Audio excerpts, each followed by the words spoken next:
Siete collegati con la redazione giornalistica di Pineta Oggi TV, testata giornalistica di Venezia. Come avete sentito sono diversi casi di coronavirus in Nord Italia, adesso è arrivato anche a Venezia. Sono sospesi tutti i carnevali dalla mezzanotte di oggi, ma per saperne di più il sottoscritto ha raggiunto il sindaco di Venezia, Luigi Brugnaro, il servizio.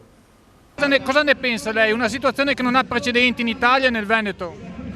Ma penso che siamo in contatto continuamente con l'unità di crisi del Ministero della Salute, con la Protezione Civile Nazionale, con il dottor Borelli, con il Presidente Zaia. A loro spettano le decisioni di coordinamento, stiamo valutando sempre ora per ora tutto quello che sta succedendo.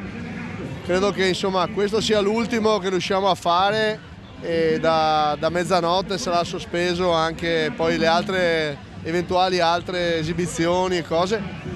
Per prudenza evidentemente.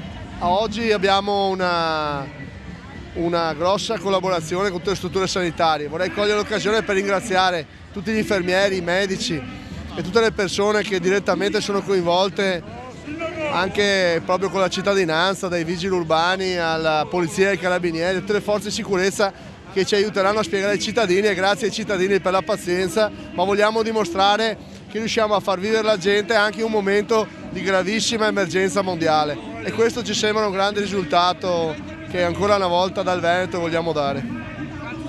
Grazie a lei.